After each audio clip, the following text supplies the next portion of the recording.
Qeerroon Oromoo godina adda addaa sababa irreechaa Finfinnee dhufan hedduun isaanii hidhaara jiran namoota 400 ol jechuudha. Qeerroon nuti yeroo hedduu sooshaal miidiyaa kanarratti beeknu warroota amma footoo isaanii argitan kanneen dabalate jechuudha. Nama 400 ol mana hidhaa jiran.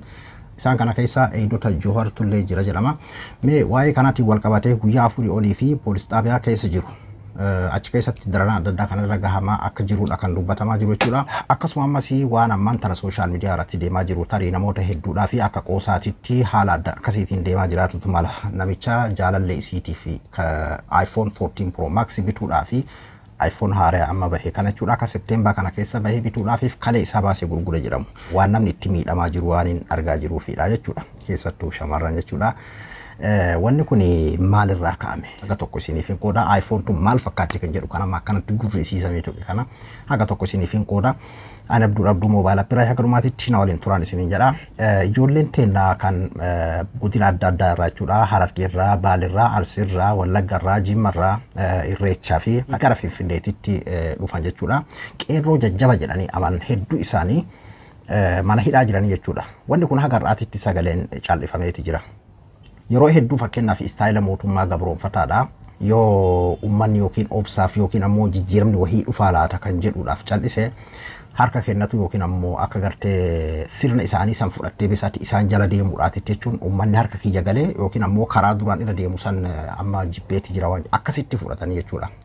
Fakkeenyaaf qeerroo amma gumaa fa'aa arafaat fa'aa warra nama gargaaruudhaan beekamu.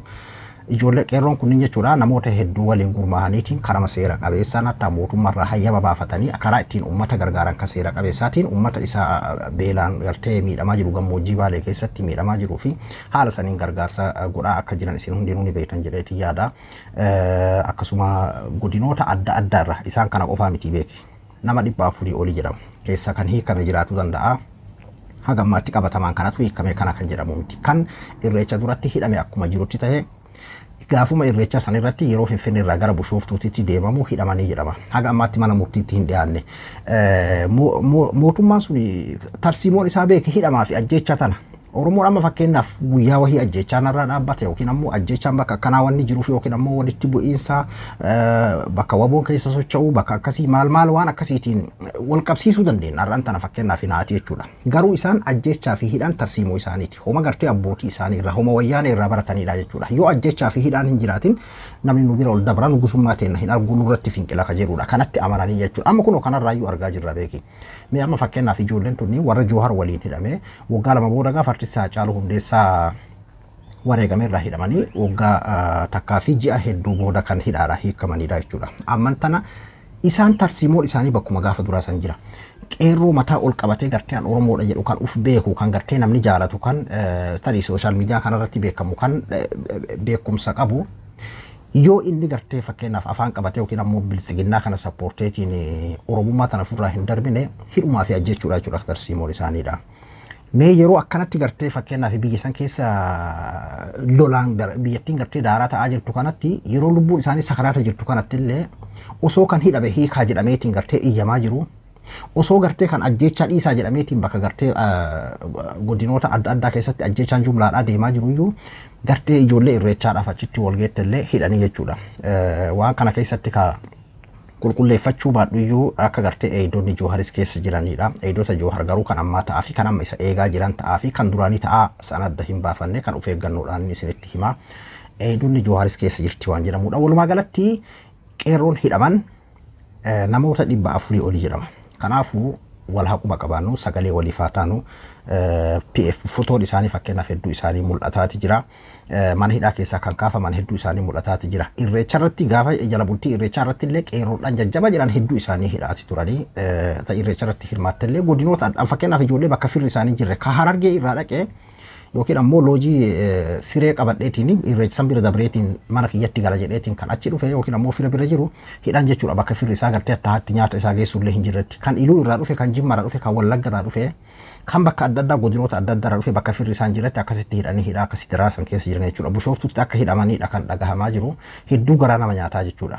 Yeroo kana keessatti uummata isaanii kan mufachiisan mootummaa Oromoo jedhama ka yeroo nam tokko yeroo garagaraatitti mootummaan Oromoo gaafa gartee Oromoon filatee harka quba ofiitiin filateedha. Garuu biyya san keessatti tarsiimoon ammayyuu kanuma wayyaanee ka dursan jechuudha. Hidhaa jecha hidhii afaan qabi ajjeesii ajjeesii hidhiiti afaan qabima sanitti deemaa jiran natti fakkaata.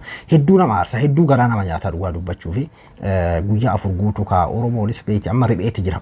Ribuun Oromoo kun amma waan callifame si'an akkuma gartee galaana ta'eeti wayyaan illee beekee gaafa duraa Oromoo yookiin ammoo waggaa 27 guutuu mormaan turre. Waggaa 27 wayyaanis akkanumatti takka takkaan jechuudha. Jaruma ammaa kana ergattee obbojoomaa nyaataa kaan ufumaa nyaataa akkasumatti nyaataa achi keetteetiin uummanni obsee dadhabee gaafa booda akka galaanaatiitti itti ka'ee jechuudha. Jarri kunis amma tarii carraan isaanii akkasuma natti fakkaata. Ammayyuu kun tarsiimoon isaanii hidhamaa fi ajjeechaadha jechuudha. Kan hidhaa jiru kan duraan jiru hiikuu irraa sabboonaan badhee jiru yeroo hundayyuu ijji isaanii jalachuu jala godhanii achiin bahee achi dhaqee as dhufee akkas jedhee akkana tahee kanuma eegan jechuudha. Akka namni gartee nagayaan gabbahee waan fedhe mirga dubbachuudha, waan fedhe mirga waa hojjetuudha, aadaa isaa kabajuudha, ayyaana isaa kabajuudha. Isaan biratti fudhataman qabu jechuudha. Tanuma beekan amma isaan fakkeenyaaf tan gosoota taan ammoo tan abbaa isaanii mallasaa irraa baraan kanatu namatti mul'ata jechuudha. Kanaafuu hedduu garaa nama nyaata dhugaa dubbachuu fi namni hedduun fakkeenyaaf bilisiginnaa kan yookiin abiyyiin itti jarjaramee waggaa haganaa maaliidha waan jedhamudha. Osoo itti mijatee akka gaafa wayyaanee san taahame akka amma kana gartee amma kumaanii fakkeenyaaf amma kumaan kan godhamaa jiru miiliyoonaan godhamaa jechuudha wanni amma godhamu kun. Tarsiimoo isaaniiti waan ta'eef warra hiikan kanallee yookiin ammoo lakki hidhaan kun sirrii mi'anii beeku of amansiisanii osoo hin ta'in yeroodhaaf waa jechuudha waa mijjeeffatuudhaaf sossoba ce'umsa jechuudha. Ashaagireedha jechuudha. Saniif hiikan namatti fakkaata jechuudha. Kun amma ijoollee jajjaba jedhan hedduu isaaniitti kan hidhan jechuudha. Guyyaa afuriif mana hidhaa keessa jiranii hedduu nama aarsa. Kanaafuu wal quba haa qabaannu. Oromoon sagalee walii haa ta'u yookiin ammoo takka takkaan aga gartee namuu takka takkaan keessaa fuudhaa beeki waraanni ilaalan amma callisuu Oromoo kana akkuma amma isiniin jedhee wanni mootummaan hidhuu fi ajjechuun isaa tarsiimoon isaa kun sirriidha jettee akka itti deeggaruutti itti ilaalan jechuudha. Akka waan gocha sirriidha seera qabeessa wayiitti jechuudha. Akkasitti ilaalan. Jechuun mootummaan gowwaa yeroo hundayyuu sammuu inni itti yaadu sammuu magartee humnaan akkas godhee cabsee booji'ee barbadeessee malee sammuu gartee hidhaan furmaata akkamii fiddi hidhaan miidhaa akkamii fiddi ajjechaan miidhaa akkamii fiddi furmaata akkamii fiddi kan jedhu kana hin ilaalan jechuudha. Fakkeenyaaf gaafa wayyaan illee kanuma kan argaa turre waan ta'eef tarii warri kun sanirraayyuu gowwaa sanirra guddaatu ta'uu danda'a jechuudha. Kanaafuu walaaquma qabaannu sagalee walii haa taasisan jechuu barbaadeeti. Inni biraa waa'ee iPhone 14 Pro Max jaalallee isaatii bituudhaa fi lammiin Naayijeeriyaadha. Kadhee isaa baasee gurguree iPhone 14 Pro Max biteefidha. Waa'ee kanaa wannan qabadhee dhufee fi as keessaa barumsa guddaa argattan jedheeti yaada. Wanni akkanaa kun bal'inaan yeroo garagaraatti ni deemama waan ta'eefidha. Waan qoosaa isinitti hin fakkaatin jechuun gochi kun gocha dhugaa ta'uu danda'a, jecha sobaa ta'uu danda'a. Sanaa gad tokko irraa isin adda baasa. Dura tokkoffaa akkam seetan kalee isaa gurguree wanni jedhamu jiru. Kaleen gurguramu jiru. Kan akkasitti hubachuu qabdan. Qaama ilma namaa kana keessa meeshaan gurguramu jiru jechuudha. Qaama ilma namaa kana keessa ati ittiin haa jiraattuudhaaf malee rabbiin kasiif kenne haa gurguramuufi miti jechuudha. Qaama ilma namaa kana keessa wanni gurguramu jiru. Kuni safuudha jechuudha. Kaleen jechuun dhugaan godhe jechuu kiyyaa miti beekee namichi kuni sooshaal miidiyaa irratti kan faca'eedha. Dhugaa ta'uu fi soba ta'uu isaa adda isiniif baasa. Kalee gurguruu wanni jedhamu addunyaa kanarratti hin jiru jechuudha. Kaleen haati ittiin jiraattuuf sii kenname tarii haati manaa kee yookiin ammoo haati kee abbaan kee ilmi kee kaleen isaa lameen yoo daameej taate kaleen isaa lameen badde ati kalee lama qabdaa tokkoon jiraachuu dandeessa waan ta'eef tokko bakka buusuuf ni dandeetta jechuudha. Kan sanirraa hafee mallaqa bakka buufachuun mallaqa dhabe san bakka buufadha jettee waan ati gurgurtu hin jiru jechuudha. Akka gartee dura abbootiin kenna yoo fakkeenyaaf mallaqa barbaadetti yookiin hoolaa isaa harree isaa gaangee isaa loon isaa re'ee isaa gurguru san jechuudha. Lukkuu isaa gurguratu san akka sanitti meeshaan qaama namaa keessaa kaa gurguramu hin jiru. Aadaatti illee seeratti illee heeratti illee uumamatti illee jechuudha. Hin jiru kun akkasitti quba qabaachuu qabdan. Waan kanaan namoota hedduutu dogongoraa jira waan argeefidha jechuudha. Fakkeenyaaf ammaa wanni jedhame kun jechuun bar dhugaa ta'uuf soba ta'uu miti as deebina iyyuu sana anatu adda isiniif baasa. Fakkeenyaaf amma inni ayyee jaalallee isaatiif fedhii guutuudhaa fi iPhone bituudhaaf gurgure kalee isii haa jedhudha. Yeroo biraa fakkeenyaaf nama isinii ayyee silaayyuun harka qalleessa jedhame har'a kalee isaa gurguree fi iPhone biteef. Yeroo biraa fakkeenyaaf waan feetu waan iPhone caala isarra isii tana yookiin tarii dhukkubsatteetu jechuudha nama. Isii tana lubbuu isii oolchuu barbaada haa jedhu. Fakkeenyaaf isin hin jedha bar. Gaafa sanoo tiruu gurguramoo garaacha gurgura maal gurgura gaafa san ija gurguramoo ilkee gurgura. Maal isa gurguramee amma fakkeenyaaf kalee takka silaayyuu hayyee takkaan jiraachuu danda'a waan jedhameef gurgure haa jennu. Jechuudha nama kaleen gurgurame yeroo jedhamu iyyuu beeksisa fuudha. Kanaafuu wanni akkana kun soba jechuudha. Jechuun roomaansii kijibaa kana jechuudha. Amma as keessatti namoota hedduudha fakkeenyaaf amma dubartoota keenya fayyaalee tokkotu jira. Hedduun isaanii keessan qoosatti akka fudhatan hin beekaa. Jaalala isaatiif jecha jaalala isiidhaa qabu jecha kalee gurguree waan isiin feetu bitee fi kenne yookiin ammoo horii qabu iyyuu kennee fi yookiin ammoo hin bituu fi ajanda akkanaa kana agarree sooshaal miidiyaa kanarratti jechuudha. Hin dogongorinaa jira kenna wanni akkas jedhu hin jiru jechuudha. Roomaansii kijibaa kanaa miti ilmi namaa gartee kan wal jaalatu jaalalli kan ibsamuun yookiin ammoo kan ittiin bultiin bareeda hin jaalata kan jedhamu kana akkanaa miti kana alattu waa hedduutu jira jechuudha. Kun kijiba roomaansi kijibaa waan akkanaa kun jechuudha. Ajandaan kun eessaa dhufeedha? Wanni kun namichi kun lammii Naayijeeriyaatti akkanatti gartee iPhone gurguree opportunity isaa mul'ifatee jedhee social media irratti afaan garaagaraatiin maxxanfameeti ture jechuudha. Jaartii isaatii fi iPhone kalee gurguree iPhone biteefidha. Akkuma sanas deebi'anii ammoo haakimoonni bakki inni gartee baqaysaa isaa opportunity isaa mul'ifatuun kuni bakka kaleen silaa ittiin baqayfamuu miti kan jedhu dubbatanii jira. Amma asirraa mee ilaala amma bakki inni baqayfamee sun bakka kaleetii mitiidha. Haakimoonni gaazexeessonni waan akkana ilaala amma gartee kun kalee baasee gurguree haadha manaa isaatiif iPhone bituudhaaf kaan ammoo kaleen kun bakki inni baqayfameen kun bakka silaa kalee baqayfamuudha malee waan akkana kanaadha amma kan deemamaa jiru. Akkam seeta waan akkana kanarratti iPhone haa ta'u, Samsung haa ta'u, LG haa ta'u, Sony kaampaaniidhaan gurguddaan addunyaa kunniin jechuudha. Warri biraandii hojjetan kunniin keessattuu warri waggaadha waan akka elektirooniksii waan akkana kana hojjetan kunniin jechuudha. Mallaqa doolaara miiliyoona hedduu jechuudha. Waan faayidaa fakkeenyaaf waan kanarraa argatanirraa ruubuu takka beeksisutti baasanii jechuudha. Tufuuzoo waan jedhamu ni beektanii bara mootummaan kunuyyuu bar tufuuzoo fakkeenyaaf yeroo haaraa dhufuufaa keessattuu mootummaan amma nagarree bara bilchiginaa tufuuzoo qabdi jechuudha. Waan garii waanuma atiin beekne kana shaa jedhee sooshaal miidiyaa kanarra gaffacaa maddi isaa eessa atillee beektu beeki. Namoonni sooshaal miidiyaa maraa ilaalee aboo ebaluun sun waan dhugaa gallakkisaa ebaluun sun waan dhugaa maxxansan dheeraa fuuftee dhugaa maxxansan namni marti jechuudha. Yookiin ammoo gara ati feetuu wayiitiin siseenanii achuma keessaan as maxxanfamaa ni facaa tufuuzoo jechuudha. Amma wanni akkanaa kun akkam seetan gurra facaafatu jechuudha. Kaampaaniidhaan gurguddaan akkanaa kunniin mallaqa guddaa baasaniiti ajandaa akkana kana facaafatan keessattuu karaa Afrikaa kana fa'aa keessan jechuudha. Amma maybe wanni kun yoodhaa beeke amma maybe isin jechaa jira. Wanni kun amma waan isaan facaasanidha. Maaliif miiliyoonaan kennanii jechuudha nama tokko fakkeenyaaf amma ati amma yoo doolaara miiliyoona akkasii kennan kalee kiyya gurguree miti antiruu kiyya gurguree iPhone bitadhee illee jetta jechuun kaleen bara waan bahamuyyuu mitire in jettaa jechuudha. Maaliif doolaara santu si haasofsiisa waan ta'eef jechuudha.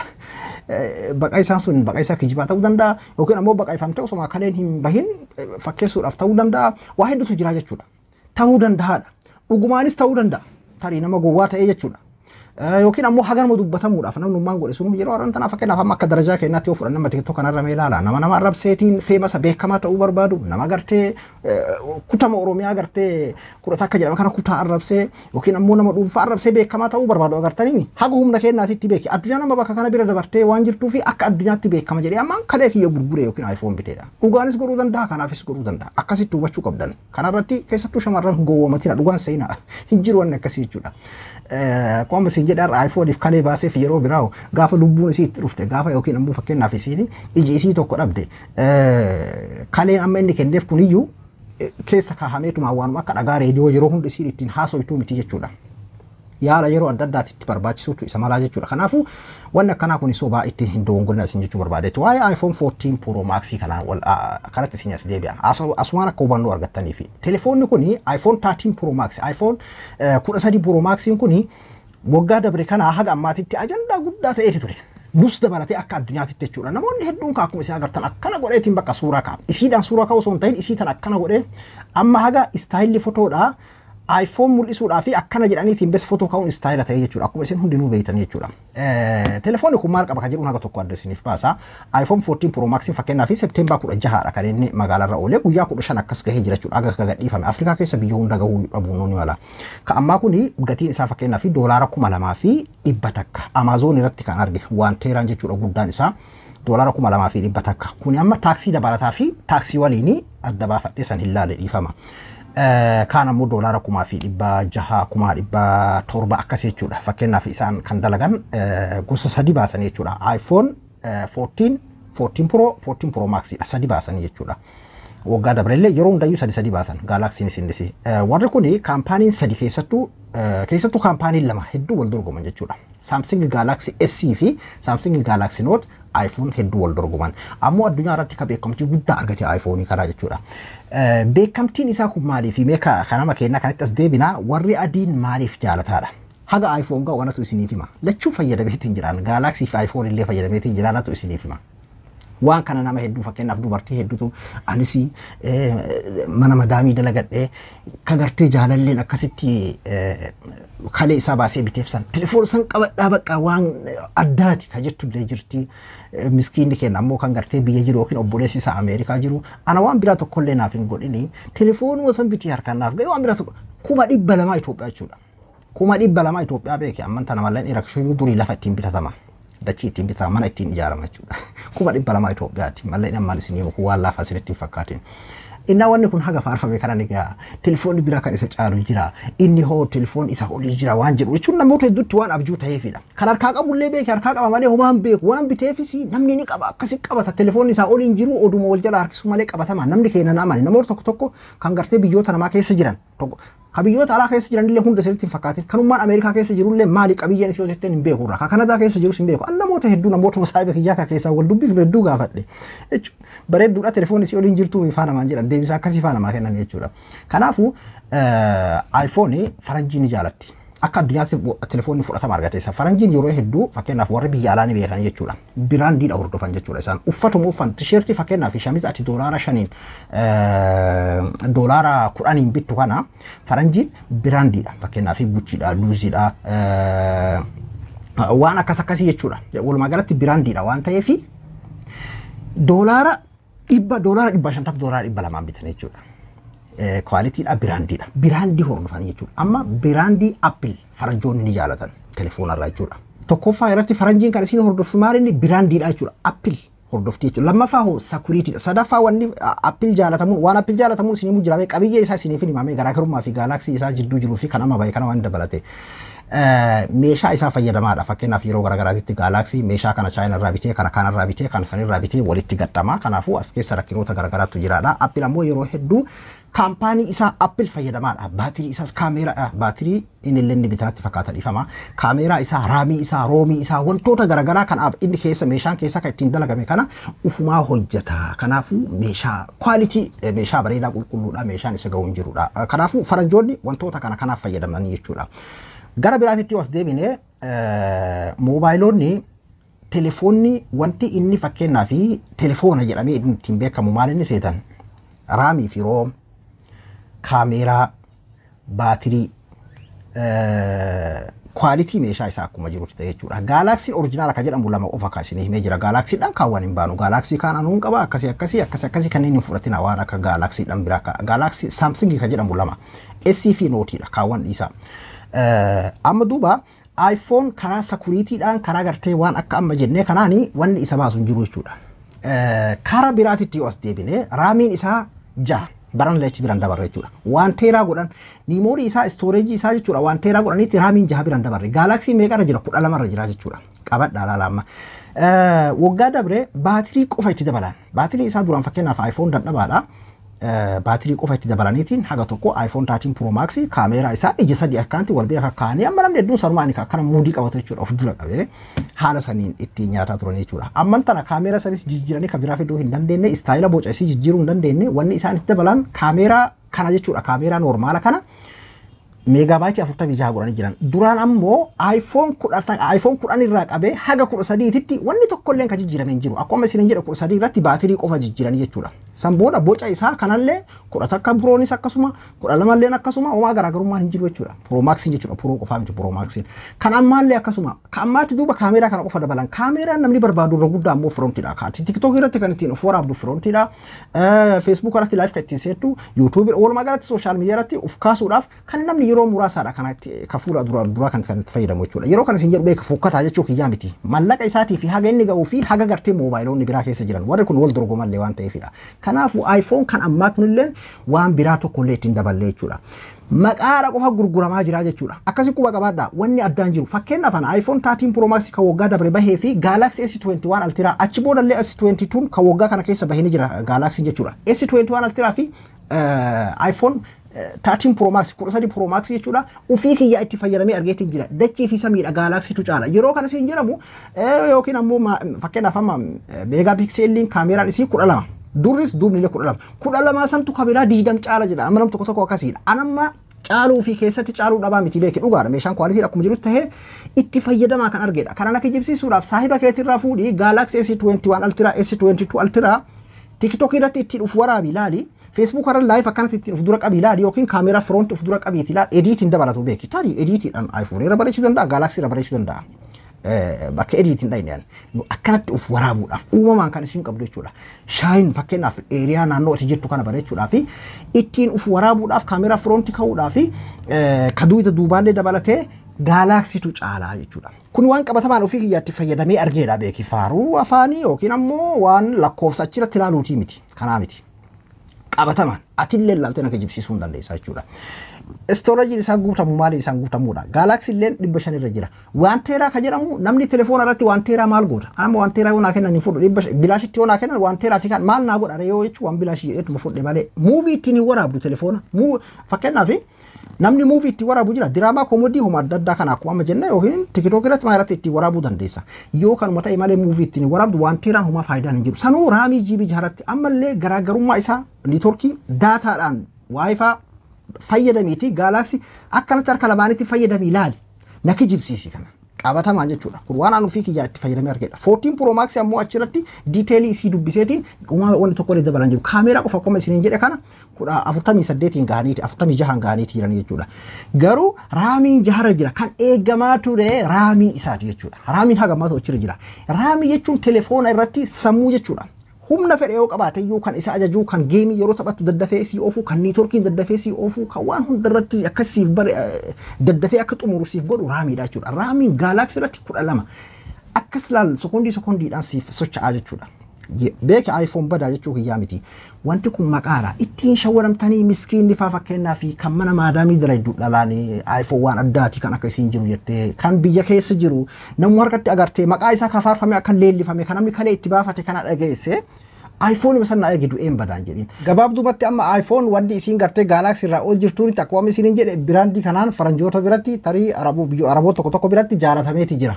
Sakuriitiidhaan jaalatamee caaleeti jira jechuudha Galaxyin. Kan sanirraa hafee viidiyoo isii fakkeenyaaf hagammaatti 4K dha kan isii waraabdu jechuudha. Yeroo hedduu fakkeenyaaf amma kanaa kan viizhinii isii fakkeenyaaf meeqa waraabdi marka jedhudha. Barama 80K waraabdi akkuma kaameeraatti jechuudha Galaxyin. Kan amma isii Galaxy hundaa miti beeka amma. Kan isin jechaa jiru kun S21 Ultra boodhaadha. 80K waraabuu kan isin eegalte jechuudha. 80K dha waraabdi. Isin ammoo 4K waraabdi. Kan amma 14 Pro Max illeen 4K dha jechuudha. Galaxy ammoo waggaa dabreedha 80K kan isin eegalte jechuudha. Baatirii illee isii duratti jechuudha kan eegalte. Raamiin akkuma isin jedhe 12 irra jira jechuudha. Qabatamaa yeroo akkana wal bira laaltu illee waliin himuu jechuudha. Qabatamaan akka ofii kiyyaatti fayyadamee argeedha kan isin himaa jiru jechuudha. Isin 4K irra tunni 80K irra haala akkasiisantu jira jechuudha. Niimooriin ammoo akkuma isin jedhe hanga 500tti wal dhaqqabeeti jira. Galaxy illee 500 irra jira. Isin ammoo waan teeraadha iPhone. Amma waan iPhone ittiin tokko leellifamtu maal inni beekte waan teeraa niimoori. Mee waan teeraa maal godha ilmi namaa 500 ol maal godha 250 iyyuu gahaadha jechuudha. Kanaafuu waan akkanaatu jira. Garaagarummaan isaan jidduu jiru baay'ee tokko bal'aadha jechuudha. Galaxytu caala kan ofii kiyya argee murteessa jechuudha. Garaagarummaan isaan jidduu jiru Galaxy $1,300 isiin 2,000 fi oli $2,200 oli jechuudha. Mee ilaalama garaagarummaa isa keessa jiru jechuudha. Galaxy nu qaaliidha beeki. Galaxy nu $1,000 fakkeenyaaf gaafa jalqaba dhuftu $1,300 $1,325 akkas turte jechuudha. Jechuun kana yeroo kana isin jedhu beeki amma biyya ofii jiru keessatti malee biyya adda addaatitti garaagarummaa qaba jechuudha. Taaksii dabalatee wantoota adda addaatiin garaagarummaa qaba jechuudha. Hatta kwaalitiin isii biyyatti wal dhabaa waan ta'eefidha. iPhone illee akkasuma. iPhone illee ammallee yeroo bitattanii gosa qabdisa yeroo biraa bal'ina irratti isin hojjedha. iPhone kan keessattuu biyya sadii kan namatti shawwadamu. Namni keenya hedduun iPhone jechuu malee biyya kamtu bareedaadha biyya kamtu akkasii kana waan jedhamu hin beeku. San irratti illee yeroo biraa isin hojjedha jechuudha viidiyoo. Kanaafuu waa'ee ajandaa iPhone kana dibbee namaa hin isinaa ittiin hin sobamina. Wanni addaa isin qabdu hin jiru. An qabatamaan kan hin arge social media irratti itti fayyadamee kaameeraa ittiin uf kaase iPhone 14 kana qofa hin agarre malee 13 Pro Max irratti Galaxy tu caalaa isin saayiba keessanirraa fuudhaati. Yoo iPhone qabatte Galaxy fuudhi ilaali. Yoo Galaxy qabatte iPhone fuudhi ilaali. Wal biratti waraabiin ilaali. Naki jibsiisi. Garaagarummaa guddaadha qabachuudha. Namni tokko Galaxy maqaa duraanii yoo quba qabaate yookiin ni ho'itee jechuu danda'a. Hidhoo itu Galaxy waan akkasii cingi durii san hundayyuu dhiifteeti jirti jechuudha. Quality maa jajjabina qaama isii waan akkasii kanaanis amma homaa waan iPhone caaltu hin agarre jechuudha tokkuma. Na kanaafuu iPhone yeroo hedduu biraandiidha. Waan faranjiin biraandiidhaaf akkasitti naan dhaadheessitu jechuudha. Nuti ammoo tufuuzuma faranjii taanii amma laal isaan keessattuu amma gartee karaa Afrikaatiin gad dhufan kalee baasee jaartii isaatii yookiin ammoo jaalallee isaatii bitee waan jedhamu ajandaan nuuf akkana kana nuuf facaasan jechuudha. Kanaafuu waan akkasii sanii hin sobabina ijoolleen teena miskiinni mana namaa dalagattan miskiinni biyya keessa jirtan obboleessi kiyya sanuma naa ergi amma laqa kee barbaadu maal jettanii hin maraatina. Homaa waan addaa tokko illee hin qabdu. Waan addaa wayii isinitti fakkaati jechuun mobaayilii si waliin jiru amma nama akkas jedhu faadhatu jira beekin. Kijiba waan tokko illee hin qabdu. Maqaadha biraandiidha kan gurguramu. Akkuma amma isiniin jedhe faranjiin tisheertii koofiyaa kana biraandiidha bitan. koofii amaati fakkeenyaaf doolaara 10 bittee doolaara 20 bittee uffattu kana doolaara 100 bitan jechuudha biraandii bitan jechuudha isaan kanaafuu akkasitti hubachuu qabdan faranjii maaliif hordofti kan jedhu hubachuu diiteelii isii maal fakkaata kan jedhu jalqaba bakka isiin baate san keessatti laaluu san bira dabrame hoo qabatamaa maali wanni addaa isii kan jedhu laaluu anna akkasitti hubachuu qabdan isin jechuu barbaadeeti waa'een kanaa irra guddaan ajandaa sobaa ta'uu hubadhaati ittiin hin burjaajayna isin jechuu barbaadeeti kaleen gurguramu hin jiru jaalalli akkanaallee hin jiru ana abduu rabbii moobaala biraan qophii biraatii walitti deebinutti nagaannaa tura